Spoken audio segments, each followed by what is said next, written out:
So, Dr. West, I heard you allude to people within our left community who we might describe, or maybe you did just describe as petty, putting their own personal interests first. And it seems to me a pretty clear allusion to some of the controversy that has been surrounding your campaign for a few reasons. One seems most recently are comments that you made after Alexei Nalvany's death that people took offense to because it seemed like it was perhaps drawing an equivalency between someone who has made bigoted, anti-Arab statements in the past, despite being wrongly killed in prison by an authoritarian government. People felt like lumping him together or putting him side by side with some other people whose kind of political projects have been more in line with our own, devalued the political projects of people on the left who were part of that posting in comparison. And also, there's been some controversy or some questions about the trajectory of your presidential campaign and the choice to leave NPP for the Green Party and then leave the Green Party to run as an independent. And now the creation of your new party has raised some questions about the kind of integrity of the party, the direction of the party, and whether or not people should invest in the party. So I wondered if we could take those in turn, perhaps giving you an opportunity to address the Navalny criticism. We'll get into that a little bit. Well, I mean, one, you're absolutely right. I mean, the problem is it really is a distraction in light of what Brother Aaron was doing. See, I have very deep and genuine prayers for both Brother Aaron and his precious family. You see, as a Christian, I don't take seriously anybody trying to regulate who I pray for. See, that has itself a kind of authoritarian spirit, if not a fascist sensibility. When we're critical of who you pray for, well, I'm a free man. I pray for anybody I want to pray for. I'm praying for Aaron. I've been praying for Mumia and Leonard and so forth. You see, and anybody who's falsely accused and has to wrestle with state-sponsored torture and now maybe state-sponsored murder, you pray for his family. Stella Assange said the same thing. And of course, I've been in deep solidarity with Julian now for over 10 years in terms of being there in the embassy with him in London, and me and Roger Waters and others raising money for him in New York, and with his blessed father and brother Gabriel and John with them in Washington, D.C. So when I read this piece, or I was told about it, I don't read, when I was told about it, well, I'm praying for the family, and then here's people saying, well, he's giving a eulogy, as if he's giving a eulogy for a Nazi, because people are saying sometimes he's a Nazi supervisor. I'm walking down the street, the brother walks up to me and said, Brother West, I didn't know you were a Nazi sympathizer. I said, what you mean, Nazi sympathizer? I'm going down to Charlottesville, put life on the line against these gangsters. What are you talking about? Well, people are writing on the internet, and particular individuals talking about you eulogize a Nazi and you praise another Nazi. But see, this kind of pettiness for me simply is it just shows a deep problem. It's a spiritual problem. It's a moral problem, and it has to be addressed explicitly. And of course, it's a whole little slice of the left. It's not the broad left, but it's part of a left that has been so neglected and so disrespected that they primarily look for put down in order to get various kinds of clicks and various kinds of markets. And so the independent media, Paul Street, who I think is one of the most insightful writers around, alongside Brother Chris Hedges and others, that it's clear that the independent media is not that independent, put it that way. It's dependent on markets. And by being dependent on markets, you're looking for various clicks, you're looking for eyeballs, you're looking for views. And so the realities of the suffering that Brother Aaron's sacrifice highlights is subordinate to the put downs and the trashings and the takedowns that give you attention. And this goes all the way back to Brother Jimmy Dore. I've talked about that in terms of the Jimmy Dore plantation and the folk on his plantation. And you can't really put white supremacy at the center. That's been part of my critique of the Green Party, right? Green Party got some of the best people in the world in terms of people who have a longevity. of struggle for justice, but there'll never be a left that doesn't put white supremacy and empire at the center. And the Green Party never ever done that. And so therefore, that was one of the reasons why I couldn't stay. Now, there's also personal reasons why, in terms of my own relations, Jill Stein, and I saw her up close, and what I saw I didn't like, and therefore there was no way I could be able to follow through in that regard. And that's tip of the iceberg. I'm not going to get into all the details and what have you. Of course, same is true with Brother Peter too. Sister Jill and Brother Peter saw him up close, didn't like what I saw, kept on moving. How come? Because I got one life to live. No, Sister Brianna, I got to focus on the people. I got to focus on how do you deal with the suffering. I got to focus on how we proceed. And the founding of the party was a matter, as you know, we already got Alaska. We got Oregon. We just got United Citizens, the all-black party, South Carolina with the Nullums, magnificent folk, on the way to Utah and Nebraska, and the other states have yet to fully open. Meaning what? On the move. Some states, you have to have a party in order to keep the signatures down to 5,000. If you're independent, it could be 25,000. So we're moving again, jazz-like, improvisational, from state to state. One state I can be independent with 5, don't need the party. Another state, if I have a party, I can take it down to 5. Alaska, it was a Aurora party. Oregon, it was a Progressive Party. Each one of them putting me on. Peace and Freedom Party in California now. I'm part of their nomination process. I'm trying to get on the ballot the best way I can. So you're saying that I didn't realize this, that you're allowed to, on a state-by-state basis, run either as part of a party or independent in That's right. the same. Okay, that's interesting. And you're saying that that choice is enabling you to get more access than running simply as an independent. Absolutely. Okay, so almost 3 times as many signatures required if you're independent as opposed to having a party. Mm-hmm. So how many states at present are people are going to, and how many states are people going to be able to vote for you today? And how many more do you anticipate being on before Election Day? As of today, late February, Black History Month, Alaska, Aurora Party, first one. I salute the folk. And you know, God bless Alaska. Alaska looks more like the National Hockey League than it does the National Basketball Association, right? You got a lot of vanilla brothers and sisters up there. They're in the basic income, universal and basic income. I'm in universal basic. We have tremendous overlap. It's a beautiful thing. I can't wait to get there and thank them. But that's one. The second was Progressive Party in Oregon. The third, United Citizens in South Carolina, all black party. And we're nearly there in Utah, nearly there in Nebraska, and we actually got enough signatures in Hawaii. But the process is one in which we still have to finish, and we're wondering who's making decisions as saying that certain signatures are valid and not valid. So we are on the move in a mighty way, I'm telling you. So I really appreciate you laying that out. And I want to circle back later in the podcast to talk about how supporters and listeners can help facilitate your efforts in getting on the ballot, because I do know that's such an uphill battle for insurgent candidates. And I think it's important for the left to support those efforts regardless.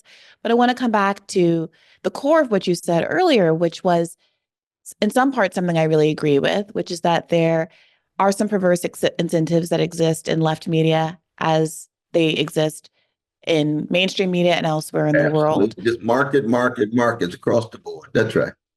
I do think there is an appetite for conflict and being critical. It's easier to be critical than be supportive. You get more clicks for being critical than for being supportive.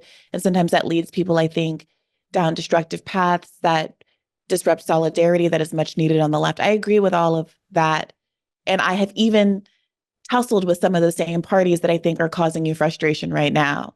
Mm-hmm. But I think it's also true that, and I don't always live up to this, but I aspire certainly to try, even while I feel like I'm sometimes being targeted unfairly by some of these interlocutors, to try to not fight back, as it were, to not give oxygen to some of that.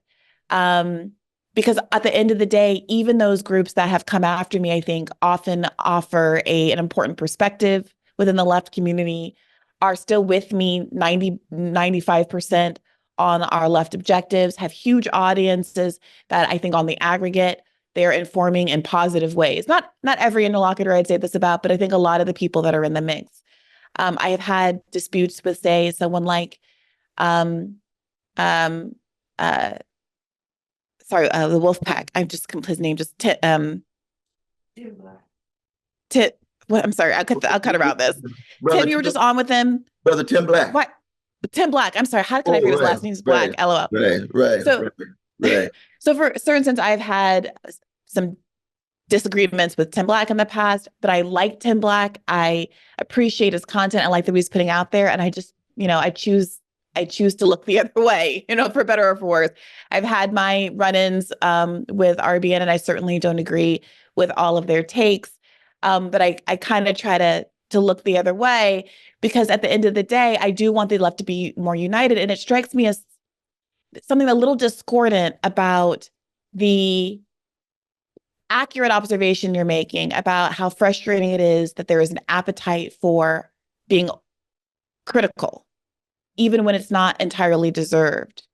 And some of the characterizations that you've made about the Green Party and Jill Stein, and I'm not quite sure how productive they are. And I want you to help me understand and explain it to me, given that the odds are in many or most states come election day, the Green Party and Jill Stein at the head of the ticket might be one of the only options, genuinely progressive options, that people in most states around the country have to vote for. So if there are real criticisms there, I sort of feel like it would be useful to lay them on the table if they are real substantive criticisms as to why people shouldn't vote for Jill Stein in your view. And if they're not, then I do wonder what the utility is of bringing them to the fore, since people really do, for good reason, respect your opinion on these things.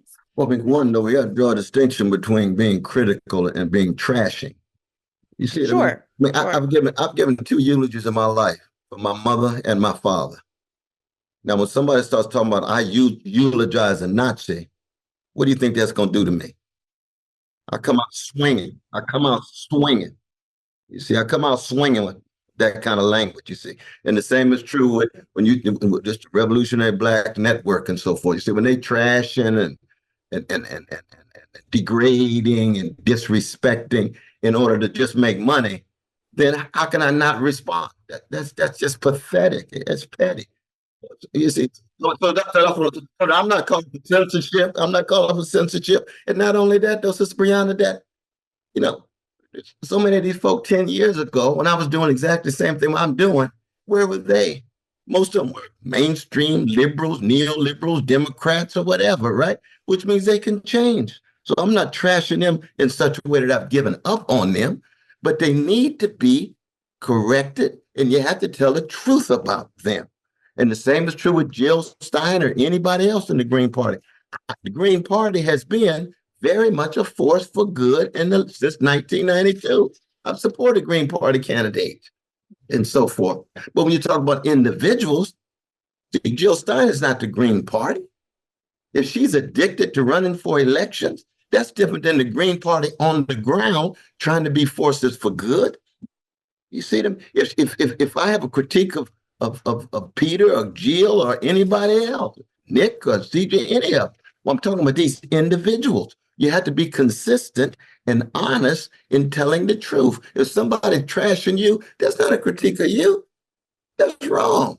Yeah, so for sure, the idea that you are a friend of white supremacists or Nazis or anything like that is absurd. And I completely understand why you would have a reaction to that. But you know what the last week has been? All these folk coming up in the street, some of them coming at me physically. I'm saying, hey, what's going on? Who's telling all of these lies like that? I'm sorry to hear that. Certainly nobody should be coming up to you, threatening you on the street. Absolutely. Dr. West, it does seem to me that there's a core, a substantive criticism in there, though. That's not the, and I've heard people in good faith like Aaron Mate, he characterized it, I think, much more accurately and fairly when he was on the Hill with me last week talking about this controversy as some desire from the left public for there to be more of a distinction made substantively between someone like Nalvany and someone like Mumia.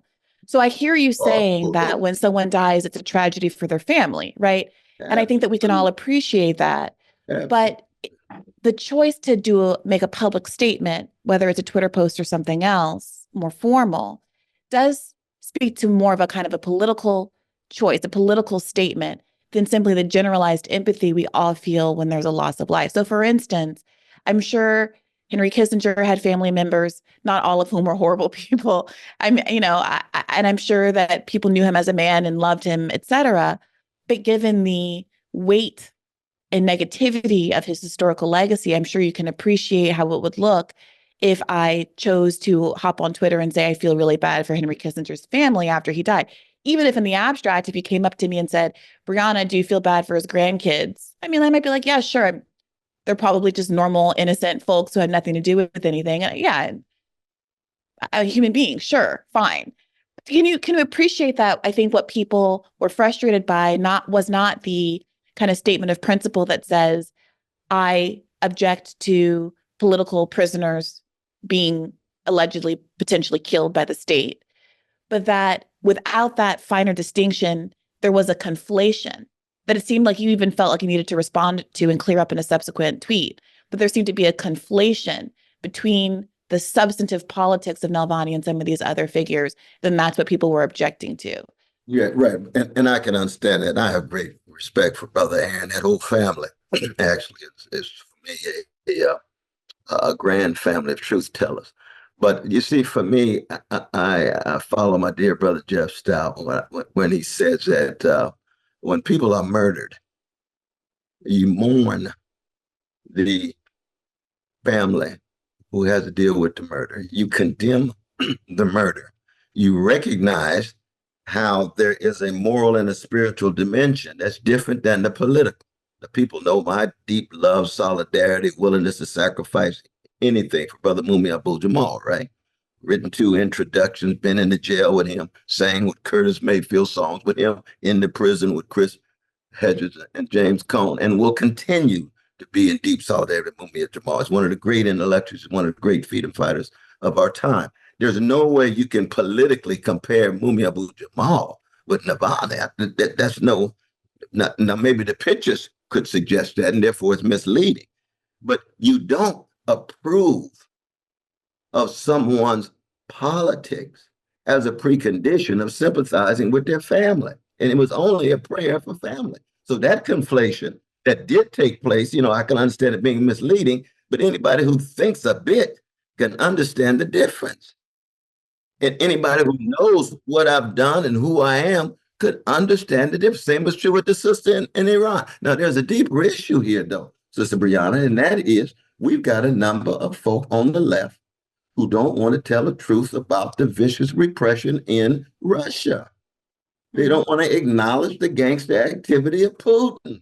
They see it as a State Department talking point rather than telling the truth. They don't want to talk about the fascist policies in Iran. They don't want to talk about various structures of domination in China, so that they've got a Manichaean view of their leftist politics. They're anti-US imperialism, but don't want to say a mumbling word about Russian imperialism. The US imperialism is much more vicious, much more criminal. There's no doubt about that. But Russia has its own versions of it. And inside of Russia, when you crushing dissonant voices and people can't say nothing, then what does that mean? That means that, again, there's no integrity there in terms of moral consistency.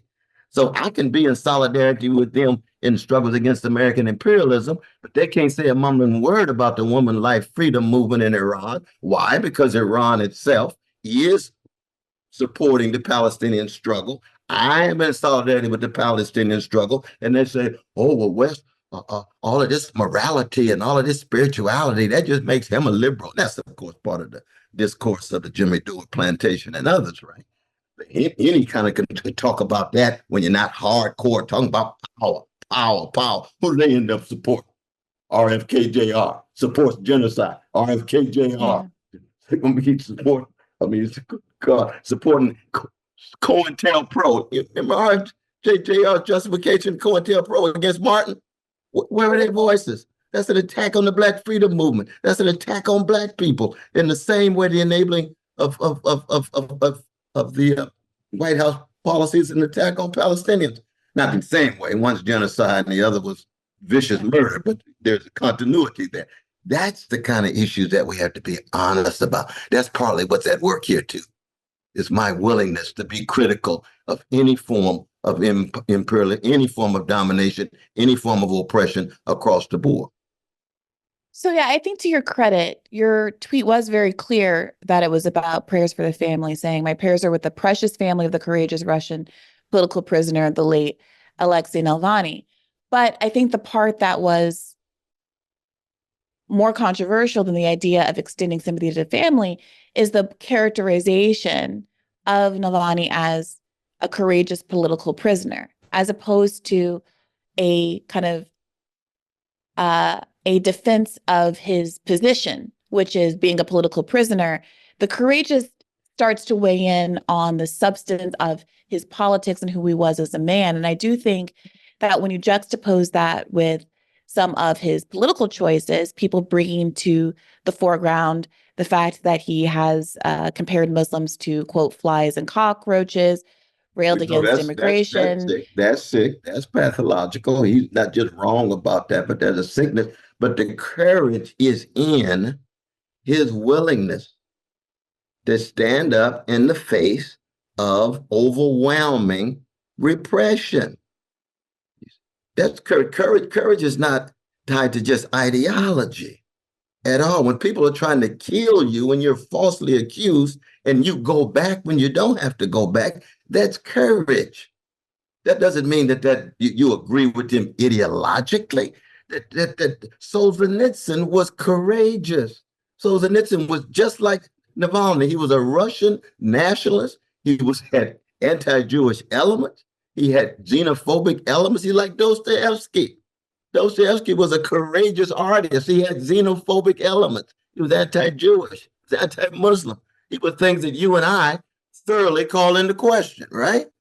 Thoroughly call into question. When Elijah Muhammad went to jail because he refused to fight for America in the 1940s, that was a courageous act. Now, he got all kind of views about white folk that you and I disagree with. They devils and a whole lot of other things. That doesn't mean he's not courageous, though. It's the courage is in the face of power, in the face of domination. And if we can't characterize Navalny as being courageous in the face of Putin's repression, then that doesn't mean ideologically we agree with him. But courage is not confined only to those who ideologically agree with us. Do you wish in retrospect that you had caveated the post more than you did or differently than you did and acknowledged that there were these black marks on his record, on his character, based on the kinds of things that he said before about various communities? Absolutely. In fact, the thing that I was most concerned about was, and that's why I came back immediately after with Brother Mumia, because I didn't want Mumia to ever think that I was conflating or confusing the way so many other folk did. Same was true with Leonard. Same was true with H. Rap Brown, with Aman, Jamil, Abdullah, Al-Hamin. That what I was actually trying to do is to also say, I want those political prisoners in America that have the same high visibility. I want the world to talk about H. Rap Brown. I want the world talking about Leonard Peltier. The world has been talking about Mumia Abu-Jamal for many years, thanks to Pam Africa and Ramona Africa and the others, right? Mark Taylor and the others who are part of that. Sister Fernandez, who's done a magnificent job, Joanna. But I want the whole world to cast a limelight on political prisoners in the United States. I didn't want people to think, well, there's only repression in Russia, and there's also not repression in the United States. There's political prisoners in Russia. There's no doubt about that. I see your thinking. You see what I mean? So I'm trying to give it more visibility and consistency in that regard. But our left, too often, is just so paranoid.